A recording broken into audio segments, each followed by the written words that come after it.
नमस्कार दोस्तों, साहित्य समाधान के मंच से मैं डॉक्टर रीता गौड़ आपका हार्दिक स्वागत करती हूं, अभिनंदन करती हूं। दोस्तों, पिछले 2 सत्रों से हम वीर सतसई पर बात कर रहे हैं।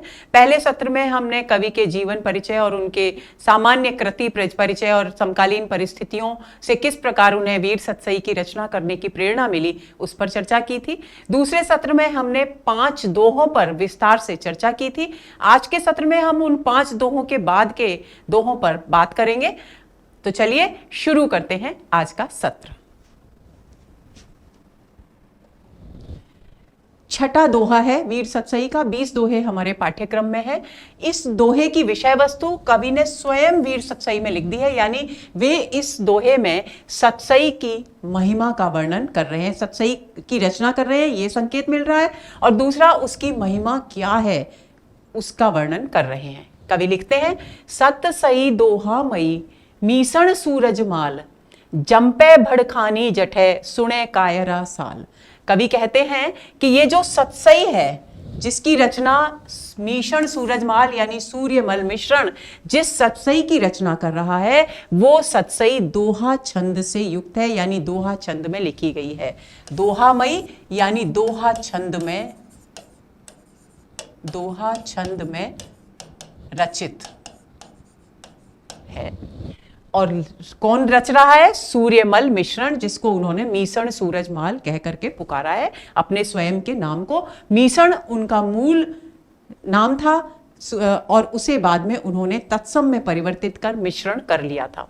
जंपे भड़खानी जठ है कि जहां ये दोहामयी दोहा छंद में युक्त सतसई कही जाती है। जंपे मतलब कही जाती है,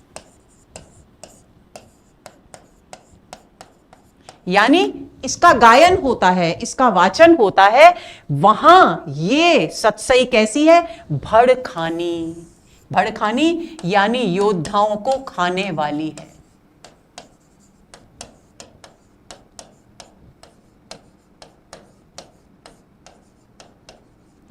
अब योद्धाओं को खाने वाली सुनकर बहुत अजीब सा लगता है, लेकिन इसका व्यंजित अर्थ बहुत अद्भुत है दोस्तों। वो क्या कहते हैं? योद्धाओं को खाने वाली क्यों है? क्योंकि जो भी इस सतसई के दोहों को सुनता है, उसके जो भी योद्धा इस सतसई के दोहों को सुनता है, वह उसकी रगों में ओज गुण यानी वीरत्व इतना तेजी से उफनने लगता है कि वो तत्काल युद्ध भूमि में अपने आप को बलिदान देने के लिए तैयार हो जाता है। यानी युद्ध में अपने आप को बलि देने के लिए तत्पर होने के लिए उन्होंने भड़खानी होता है शब्द का प्रयोग किया है। यानी भड़ मतलब योद्धा और खानी मतलब खाने वाली, योद्धाओं को खाने वाली, यानी योद्धाओं को अपने आप को बलिदान, युद्ध में बलिदान करने के लिए प्रेरित करने वाली, इसका व्यंजित अर्थ होगा वो है। लेकिन जठ है जहां पर कायर इसे सुनते हैं, जठ है यानी जहां।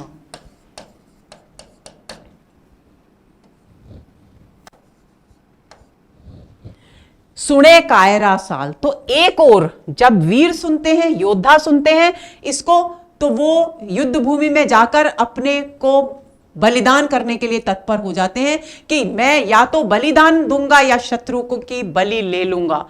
तो इस संकल्प से युद्ध भूमि में चले जाते हैं। लेकिन यदि कायर इसे सुनते हैं, सुने कायरा साल, तो ये कायरों को उसी प्रकार चुभती है जिस प्रकार कांटा जब अंदर अटक जाता है शरीर के किसी भी अंग में और वो निरंतर निकल न पाने के कारण निरंतर दुखता रहता है, दर्द करता रहता है, सालता रहता है, पीड़ा पहुंचाता रहता है। उसी प्रकार कायरों को ये अंदर ही अंदर पीड़ित करती रहती है, चुभती रहती है कांटे की तरह। ये इसका अर्थ हुआ। यानी सतसई में कुल मिलाकर इसका व्यंजित अर्थ ये हुआ कि सतसई में वीरत्व की प्रधानता है। सतसई के दोहे छंद ऐसे हैं जो वीरों को अपने कर्तव्य के लिए, अपने शौर्य और पराक्रम का प्रदर्शन करने के लिए प्रेरित करने वाले हैं और कायरों को पीड़ित करने वाले हैं, यानी उनको धिक्कारने वाले हैं। तो ये बात यहां पर कही गई है। सतसई दोहामयी मीसण सूरजमाल, जंपे भड़खानी जठ है। जंपे ज और ज वयण सगाई और छे का अनुप्रास।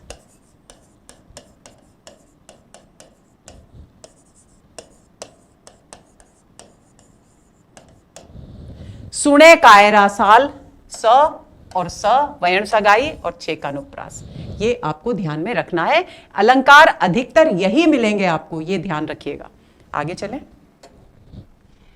नथी रजोगुण ज्या नरा, अभी भी सत्सई की महिमा ही चल रही है। नथी रजोगुण ज्या नरा, ना पूरो ऊफाण, वह भी सुनता ऊफणे, पूरा वीर प्रमाण। कवि क्या कह रहे हैं? और इस सत्सई की महिमा इससे भी अधिक अपरंपार है कि वीरों को जगाने वाली है, कायरों को सालने वाली है, उससे बढ़कर भी इसकी महिमा है। वो क्या है? वो इन पंक्तियों में बताया गया है। कवि कहते हैं नथी रजोगुण ज्या नरा, ज्या यानी जिन, नरा यानी मनुष्यों में, रजोगुण यानी वीरता का गुण नथी नहीं है, ना पूरो उफान, और ना ही उनके हृदय में पूरा उत्साह है, उबाल है। किसका?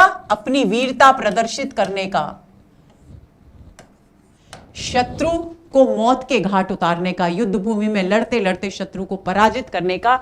जिनमें पूरा उत्साह नहीं है, उबाल नहीं है, वे भी सुनता उफने। कि ये सत्सई की महिमा इतनी अपरंपार है कि जिन मनुष्यों में रजोगुण है ही नहीं, यानी वीरता ही नहीं है, और जो जिनमें पूरा उत्साह भी नहीं है वीरता प्रदर्शित करने का, वे भी यदि वीर सत्सई के दोहों को सुनते हैं तो उनमें भी उफान आ जाता है, यानी वीरत्व का प्रदर्शन करने का उत्साह।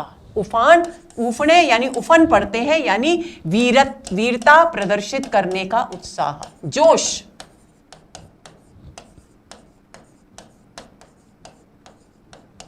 करने का जोश उत्पन्न हो जाता है सत्सई को सुनते ही, पूरा वीर प्रमाण। और वो इतनी वीरता से पूरा यानी पूर जाते हैं, यानी भर जाते हैं, सराबोर हो जाते हैं वीरत्व से, कि वे वीरों के प्रमाण यानी समान, वीरों के समान ही शौर्य और पराक्रम का प्रदर्शन करने लगते हैं। एक बार फिर से देख लीजिए।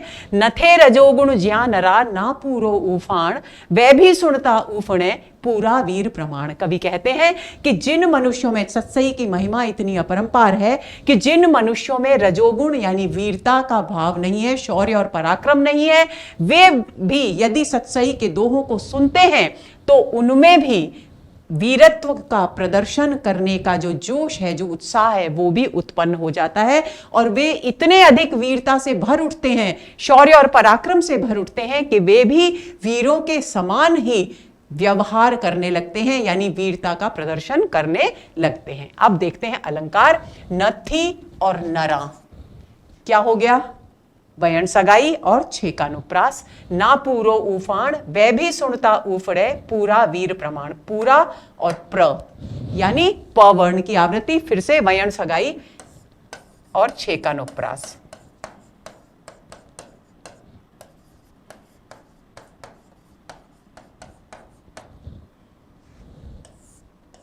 वयन सगाई और छे का अनुप्रास। आगे चलते हैं।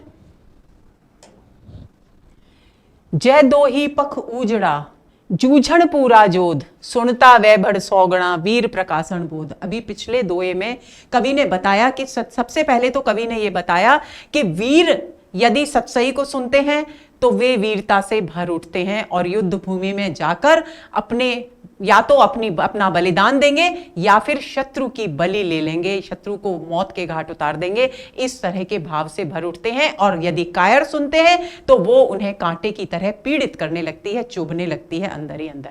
फिर इसके बाद के दोहे में उन्होंने बताया कि वीरता के भाव से इतने भर जाते हैं, जिन मनुष्यों में उफान नहीं है, रजोगुण नहीं है, वे भी यदि दोहे सुन लें वीर सत्सई के तो वे भी वीरता से भरकर वीरों के समान ही व्यवहार करने लगते हैं। अब यहां पर और दूसरे प्रकार के लोग भी हैं, इनके अतिरिक्त, जिनका वर्णन कवि ने पहले कर दिया, उनके बारे में यहां चर्चा कर रहे हैं कि ऐसे व्यक्तियों पर वीर सत्सई के दोहे सुनने का क्या प्रभाव पड़ता है। जो दो ही पख उजड़ा, यानी जिसके दोनों ही पख यानी पक्ष उजला उज्जवल हैं।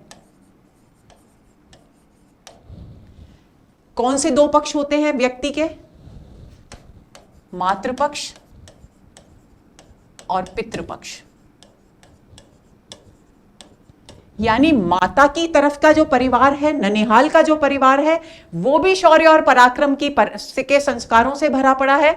और पिता की तरफ का यानी दादी के तरफ का जो परिवार है, वो भी वीरता और ओज के गुणों से, शौर्य और पराक्रम के गुणों से भरा पड़ा है। यानी जिन मनुष्यों को, जिन क्षत्रिय राजपूत लोगों को माता और पिता दोनों से ही वीरता, शौर्य और पराक्रम के संस्कार प्राप्त हुए हैं, जिनके दोनों ही पक्ष उज्जवल हैं। उज्जवल कौन से पक्ष कहे जाएंगे? वे पक्ष जो वीरता, शौर्य और पराक्रम से भरे हुए हैं, उन्हें उज्जवल कहा है। कवि ने प्रश्न पूछा जा सकता है कि उजला शब्द का प्रयोग किसके लिए किया है? मातृपक्ष और पितृपक्ष दोनों के लिए, ये आपको ध्यान में रखना है। जो दो ही पक्ष उजला, यानी जिन मनुष्यों के दोनों पक्ष यानी मातृपक्ष और पितृपक्ष दोनों ही उज्जवल हैं, दोनों ही वीरता, शौर्य और पराक्रम से भरे हुए हैं, अर्थात माता के परिवार से और पिता के परिवार से, दोनों ही परिवारों से उन्हें शौर्य और पराक्रम का ही संस्कार मिला है। जूझण पूरा जोध, वे क्या करते हैं कि वे योद्धा भी जब सुनते हैं, जिनमें पूरी युद्ध करने की, जूझने की यानी युद्ध करने की, जिन योद्धाओं में युद्ध करने की पूरी क्षमता है, पूरी क्षमता है, वे भी सुनता वे भण 100 गुणा, वे मनुष्य भी जब सुनते हैं, वीर सत्सई के दोहों को सुनते हैं, तो वे मतलब वे, भण मतलब योद्धा, वे योद्धा भी 100 गुना, 100 गणा यानी 100 गुना, 100 गुना अधिक वीरता के भाव से भर उठते हैं, वीरता के प्रकाश से भर उठते हैं। यानी जितनी उनमें वीरता है, उससे कहीं ज्यादा वीरता वे प्रदर्शित करने के लिए तत्पर हो उठते हैं। ये कवि ने यहां कहा है। किन लोगों के लिए कहा है? जिन्हें मातृपक्ष और पितृपक्ष दोनों से ही वीरता, शौर्य और पराक्रम के संस्कार प्राप्त हुए हैं, जो पहले से ही योद्धा के श्रेष्ठ गुणों का प्रदर्शन करने के गौरव से या योग्यता से या सामर्थ्य से युक्त हैं। वे भी यदि इसको सुनते हैं, तो वे जितनी योग्यता उनमें है, उससे भी 100 गुना अधिक वीरता के प्रकाश से भर उठते हैं। वीरता के प्रकाश को अपने भीतर महसूस करने लगते हैं, अनुभव करने लगते हैं।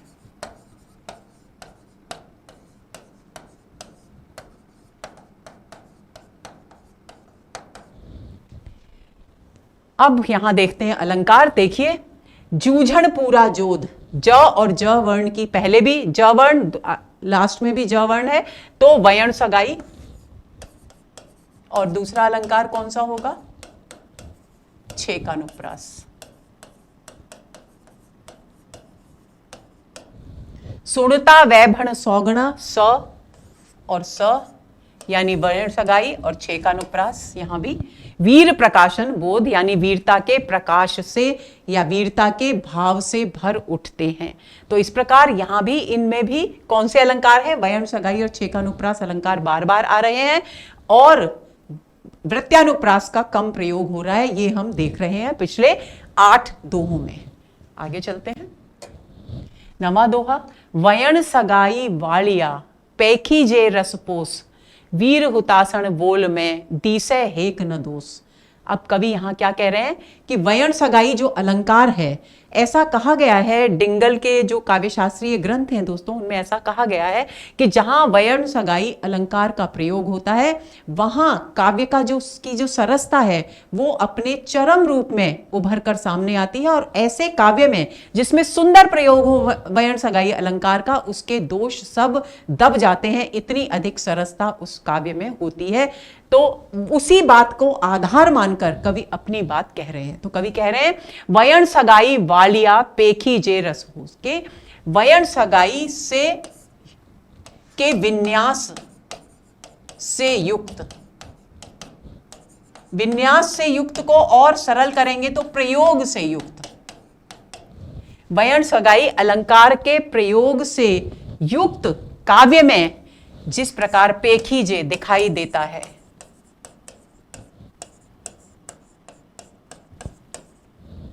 क्या दिखाई देता है? रस का पोषण।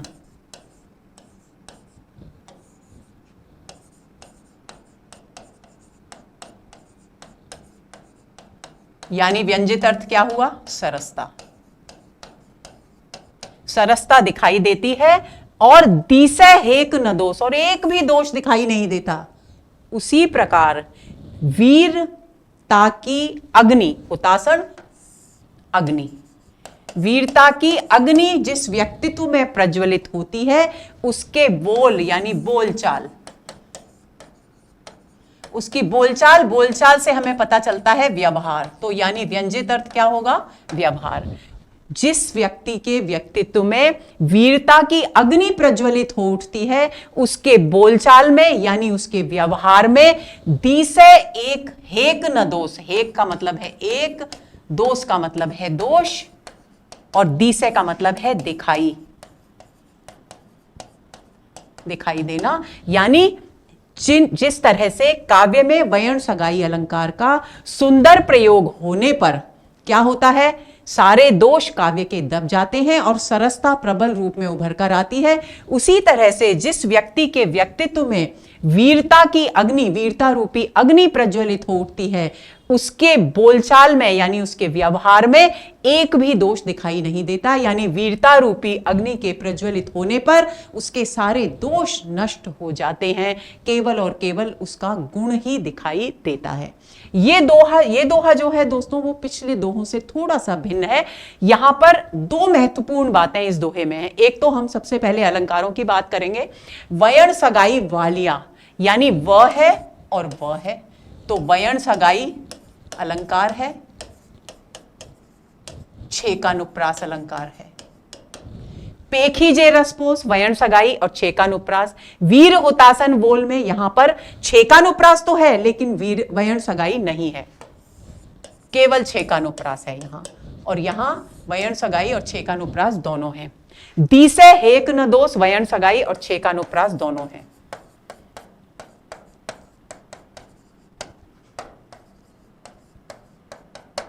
ये तो वो बात हुई जो हम पिछले सभी दोहों से पढ़ते चले आ रहे हैं, लेकिन उन दोहों से भिन्न इसमें क्या है, उन दोहों से भिन्न इसमें दोस्तों ये है कि इसमें वयन सगाई अलंकार के प्रयोग के सौंदर्य के माध्यम से वीरता के प्रयोग के वीरता के होने के महत्व को दर्शाया गया है। यानी इसमें दृष्टांत अलंकार है। पहली बात, दृष्टांत अलंकार कहां होता है, जब पहले कोई बात कही जाए और उससे मिलती जुलती दूसरी बात कहकर उस बात की पुष्टि की जाए। तो पहले बात कही जा रही है कि जहां काव्य में वयन सगाई अलंकार होता है वहां सरसता होती है, काव्य का कोई दोष दिखाई नहीं देता। फिर उसी बात की पुष्टि के लिए बात की जा रही है कि वीरता की अग्नि जिसके व्यक्तित्व में होती है उसके व्यवहार में कोई दोष दिखाई नहीं देता। तो एक बात तो यहां पर तो पिछले दोहों से बिल्कुल भिन्न ये है। दूसरी बात, वीरता रूपी हुतासन यानी रूपक अलंकार भी है यहां।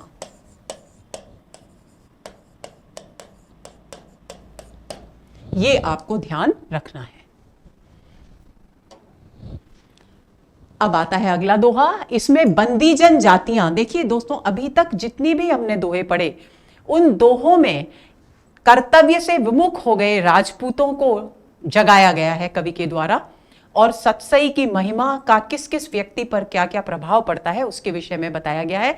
लेकिन यहां जो उस समय बंदी जनजातियां थी, बंदी जनजातियां कौन सी होती थी, चारण, भाट, ढोली आदि जो राजपूत राजाओं के साथ युद्ध भूमि में जाकर अपने काव्य के द्वारा, अपने ओजपूर्ण काव्य के द्वारा उनके वीरता को जागृत करती थी, उनको अपना कर्तव्य पूरा करने के लिए उत्साहित करती थी, वे बंदी जनजातियां कहलाती थी। तो सबसे पहले चारण को संबोधित करके कवि कह रहे हैं। कवि स्वयं भी चारण जाति से ही थे, ये हम पढ़ चुके हैं। तो कवि कहते हैं, रण हालीजे चारणा चाहे अब लग चैन, करे सुहड़ जिसणी कहो विधसों दूर वणेन। यानी चारणों को संबोधित कर कहते हैं कि हे चारण, संबोधन किसके लिए है, चारण के लिए। तो हे चारणों क्या करो, रण यानी युद्ध में, हालीजे हिलो यानी चलो, युद्ध भूमि में चलो, चाहे अब लग चैन के अब तक, अब लग अब का तो अब आप जानते ही हैं, लग का मतलब तब। अब तक बहुत चैन से आराम से जिंदगी जी ली, लेकिन अब स्थितियां बदल गई हैं। समसामयिक परिस्थितियों में युद्ध प्रारंभ हो चुका है, और युद्ध प्रारंभ हो चुका है तो आपका घर में रहकर चैन से जीवन व्यतीत करना बिल्कुल अनुचित है। क्यों? क्योंकि आपका दायित्व है कि आप राजपूत योद्धाओं के साथ युद्ध भूमि में जाएं और उन्हें उत्साहित करें अपनी कविता के द्वारा, अपने बोल के द्वारा। तो वो कह रहे हैं कि हे चारणों, रण हालीजे चारणा, युद्ध भूमि में चलो। अब तक बहुत चैन की जिंदगी जी ली, क्योंकि अब तक युद्ध भूमि में युद्ध करने के लिए राजपूत नहीं जा रहे थे। अब लेकिन वो जा रहे हैं, उनमें रजोगुण उबल रहा है, तो उस स्थिति में तुम्हें भी अब घर में चैन से रहने की कोई आवश्यकता नहीं है। कहां जाना है? युद्ध भूमि में जाना है। करे सुहड़, और क्या करना है युद्ध भूमि में जाकर? करे सुहड़ जिसड़ी कहो, जो सुहड़ काम करे, सुंदर काम करे। तो युद्ध में क्या सुंदर काम होगा? व्यंजित है कि जो वीरता और पराक्रम का प्रदर्शन करे।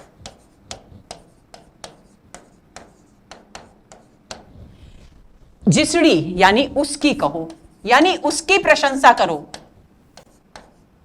उसकी कहो यानी उसकी प्रशंसा करो, उसकी प्रशस्ति में कविता बोलो, गीत गाओ। जिसड़ी कहो विधसों दूर बने। अब किसी भी प्रकार, किसी भी विधि से, किसी भी प्रकार से अब दूर रहने से काम नहीं बनेगा। किससे दूर रहने से? युद्ध भूमि से दूर रहने से। अब किसी भी स्थिति में युद्ध भूमि से दूर रहने से काम नहीं बनेगा। बने ना? नहीं बनेगा। क्यों नहीं बनेगा? क्योंकि चारणों, तुम्हारा दायित्व है कि तुम युद्ध भूमि में जाकर अपनी कविता से वीरता का संचार योद्धाओं में करो, उनको उनके शौर्य की याद दिलाओ, उनका प्रशस्ति गान करो। इसलिए अब युद्ध भूमि से, जबकि राजपूत शासक युद्ध भूमि में चले गए हैं, युद्ध कर रहे हैं, तो किसी भी स्थिति में आपका युद्ध भूमि से दूर रहने से काम नहीं चलेगा। ये बात आपको ध्यान रखनी है। तो उम्मीद करती हूं दोस्तों कि आपको ये दोहा अच्छी तरह से समझ में आ गया होगा।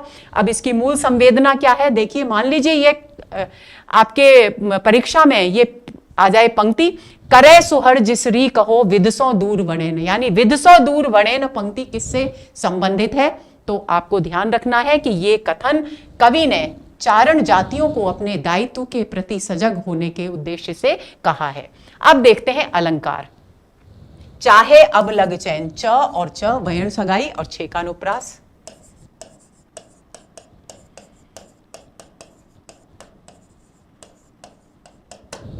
करे सुहड़ जिसकी कहो, क और क वयन सगाई और छेकानुप्रास। विध सौ दूर वणेन, यहां पर बदल गया क्योंकि न है आखिर में, तो लेकिन व और व यानी छेकानुप्रास तो है ही। तो ये हो गए इसके अलंकार। आपको इस पंक्ति को ध्यान में रखना है कि ये पंक्ति किससे संबंधित है। तो दोस्तों, ये हुआ हमारा आज का सत्र। उम्मीद करती हूं कि अब तक जितना भी हमने वीर सतसई के विषय में पढ़ा है वो आपको अच्छी तरह से समझ में आ गया होगा। तो जोर शोर से अपनी परीक्षा की तैयारियों में जुटे रहिए, अपनी एकाग्रता को बढ़ाइए और लक्ष्य को हमेशा अपने ध्यान में रखिए। अगले सत्र का इंतजार कीजिए। नमस्कार।